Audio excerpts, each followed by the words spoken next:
On to FIFA. FIFA calls for common sense without addressing soccer ugly racist past and present. It's a bit overwhelming when you consider the scale of protests against police brutality and institutional and societal racism across the globe we're seeing. There have been massive demonstrations in London, Brussels, Rome, Paris, Tokyo, New Zealand, Ghana, South Africa, and many other places. While the world's most popular sport is still largely frozen due to the coronavirus, the league that is up and running hasn't been immune either. The past weekend, both Bayern Munich and Borussia Dortmund players as a whole wore shirts during warm-ups supporting the cause. Liverpool took a knee en masse in training and posted the image in their official social media accounts, and several players posted in their own, as well as Liverpool's past dealings with racism aren't exactly perfect. Through the club belatedly apologized to Patrice Evra recently. This followed the previous weekend where individual players in the Bundesliga staged their own support. Americans Tyler Adams and Weston McKennie and Marcus Thurman took a knee after scoring. While FIFA usually is not a proponent of this and usually get a yellow card or something for that kind of celebration or whatever, but they're using more common sense in a lot of what they're doing as far as finding and yellow cards.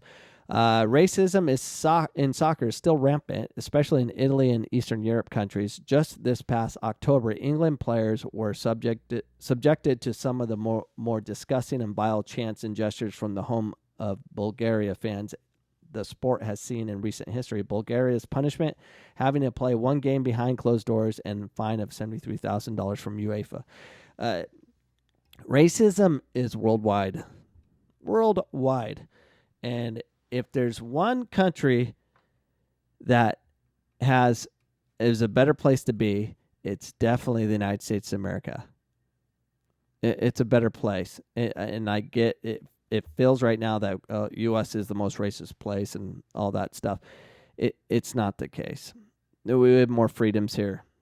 Those freedoms seem like they want to be taken away, but we have more freedoms here, and we just got to get our head around with what we're trying to do. It's crazy. So here are my thoughts. My thoughts on everything that's going on.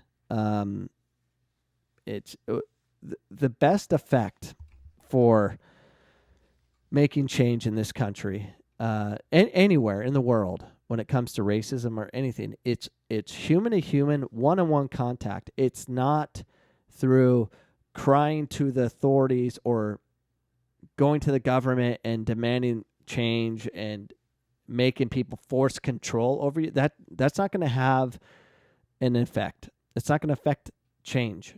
The best change there is and will always be is face-to-face. Because when you actually have communication face-to-face and have an opportunity to look in their eye and really try to get them to understand what you're going through and have an engaging conversation, that's where change happens, ladies and gentlemen. It's not through force control. People have to be willing to hear and